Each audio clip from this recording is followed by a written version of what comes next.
ಪ್ರಿಯ ಗೀತಸಾರ ಪ್ರೇಕ್ಷಕರೇ, ನಿಮಗೆ ಎಲ್ಲರಿಗೂ ನನ್ನ ಹೃದಯಪೂರ್ವಕ ನಮಸ್ಕಾರಗಳು.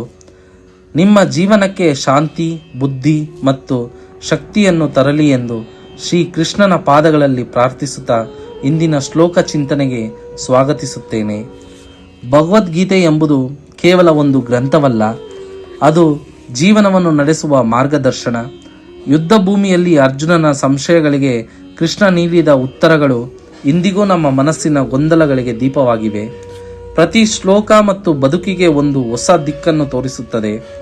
ಇಂದಿನ ಶ್ಲೋಕದ ಮೂಲಕ ನಾವು ಮತ್ತೆ ನಮ್ಮ ಮನಸ್ಸಿನ ಆಳಕ್ಕೆ ಇಳಿದು ಸತ್ಯ, ಧರ್ಮ ಮತ್ತು ಜೀವನದ ಅರ್ಥವನ್ನು ತಿಳಿದುಕೊಳ್ಳೋಣ. ಅಧ್ಯಾಯ 1, ಶ್ಲೋಕ 36. ತಸ್ಮನಾಹ ವಯಂ ಹಂತುಂ ಧಾರ್ತರಾಷ್ಟ್ರಾನ್ ಸ ಬಾಂಧವಾನ್ ಸ್ವಜನಂ ಹಿ ಕಥಂ ಹತ್ವ ಸುಖಿನಃ ಸ್ಯಾಮ ಮಾಧವ. ಅನುವಾದ: ಇಂತಹ ಅಕ್ರಮಕಾರರನ್ನು ಕೊಂದರೆ ನಮಗೆ ಪಾಪವೇ ಘಟಿಸುತ್ತದೆ. ಆದ್ದರಿಂದ ಧೃತರಾಷ್ಟ್ರನ ಮಕ್ಕಳನ್ನು, ನಮ್ಮ ಸ್ನೇಹಿತರನ್ನು ನಾವು ಕೊಲ್ಲುವುದು ಸರಿಯಲ್ಲ. ಭಾಗ್ಯ ದೇವತೆಯ ಪತಿಯಾದ ಮಾಧವನೇ, ನಮ್ಮ ಬಂಧುಗಳನ್ನು ಕೊಂದು ನಾವು ಏನನ್ನೂ ಪಡೆಯುತ್ತೇವೆ ಎಂದು ಸುಖವಾಗಿರಲು ನಾವು ಹೇಗೆ ಸಾಧ್ಯ ಎಂದು ಅರ್ಜುನನು ತನ್ನ ಅಲಲನ್ನು ಕೃಷ್ಣನ ಬಳಿ ತೋಡಿಕೊಳ್ಳುತ್ತಿದ್ದಾನೆ. ವೇದಗಳ ಪ್ರಕಾರ ದುರಾಕ್ರಮಣ ಮಾಡುವವರು 6 ಬಗೆಯ ಜನ: ವಿಷ ಹಾಕುವವನು, ಮನೆಗೆ ಬೆಂಕಿ ಹಚ್ಚುವವನು, ಮಾರಕ ಆಯುಧಗಳಿಂದ ಹಲ್ಲೆ ಮಾಡುವವನು, ಸಂಪತ್ತನ್ನು ಲೂಟಿ ಮಾಡುವವನು, ಮತ್ತೊಬ್ಬನ ನೆಲವನ್ನು ವಶ ಮಾಡಿಕೊಳ್ಳುವವನು ಮತ್ತು ಮತ್ತೊಬ್ಬನ ಹೆಂಡತಿಯನ್ನು ಅಪಹರಿಸುವವನು. ಇಂತಹ ಆಕ್ರಮಕಾರರನ್ನು ಕೂಡಲೇ ಕೊಲ್ಲಬೇಕು. ಹಾಗೆ ಕೊಲ್ಲುವುದರಿಂದ ಪಾಪವೇನೂ ಬರುವುದಿಲ್ಲ. ಇಂತಹ ಆಕ್ರಮಣಕಾರರನ್ನು ಕೊಲ್ಲುವುದು ಸಾಮಾನ್ಯ ಮನುಷ್ಯನಿಗೂ ಯೋಗ್ಯ ಕಾರ್ಯ. ಆದರೆ ಅರ್ಜುನನು ಸಾಮಾನ್ಯ ಮನುಷ್ಯನಾಗಿರಲಿಲ್ಲ. ಅವನದು ಸಂತ ಸದೃಶ ಸ್ವಭಾವ. ಆದ್ದರಿಂದ ಅವನು ಸಂತನಂತೆಯೇ ಅವರೊಡನೆ ನಡೆದುಕೊಳ್ಳಲು ಬಯಸಿದ. ಆದರೆ ಇಂತಹ ಸಂತನ ರೀತಿ ಕ್ಷತ್ರಿಯನಿಗಲ್ಲ. ಒಂದು ರಾಜ್ಯದ ಆಡಳಿತದಲ್ಲಿ ಹೊಣೆಗಾರಿಕೆಯುಳ್ಳ ಮನುಷ್ಯನು ಸಂತ ಸದೃಶನಾಗಿರಬೇಕೆಂದು ಬಯಸುತ್ತಾರೆ. ನಿಜ, ಆದರೆ ಅವನು ಏಡಿ ಆಗಿರಬಾರದು. ಉದಾಹರಣೆಗೆ ಶ್ರೀರಾಮ.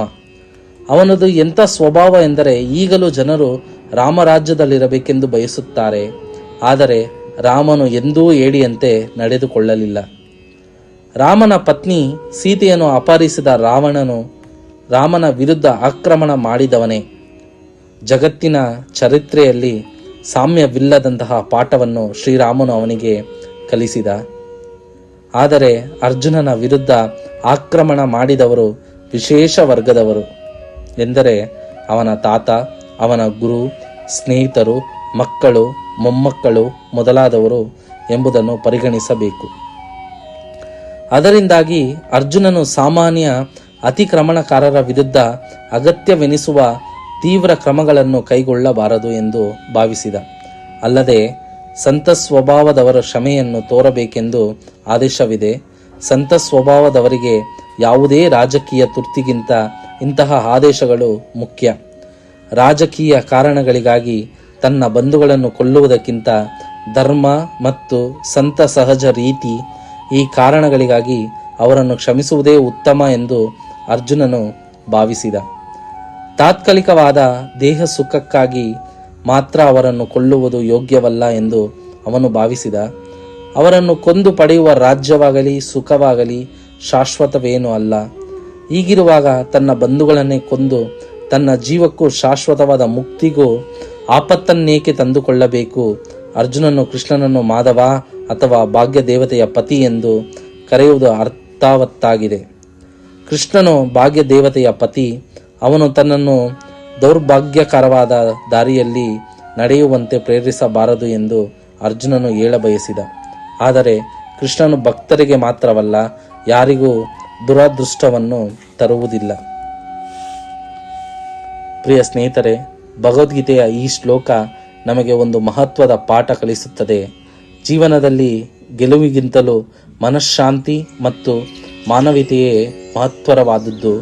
ನೀವು ಈ ಸಂದೇಶವನ್ನು ನಿಮ್ಮ ಹೃದಯದಲ್ಲಿ ಇಟ್ಟುಕೊಂಡರೆ ನಿಮ್ಮ ಜೀವನವೇ ಒಂದು ಧರ್ಮಮಯ ಪಯಣವಾಗುತ್ತದೆ. ನಿಮಗೆ ಈ ಗೀತಸಾರ ವಿಡಿಯೋ ಇಷ್ಟವಾದರೆ ದಯವಿಟ್ಟು ನಮ್ಮ ಚಾನೆಲ್ಗೆ ಸಬ್ಸ್ಕ್ರೈಬ್ ಮಾಡಿ, ವಿಡಿಯೋಗೆ ಲೈಕ್ ನೀಡಿ ಮತ್ತು ಈ ದಿವ್ಯ ಜ್ಞಾನವನ್ನು ನಿಮ್ಮ ಸ್ನೇಹಿತರು ಹಾಗೂ ಕುಟುಂಬದವರೊಂದಿಗೆ ಶೇರ್ ಮಾಡಿ.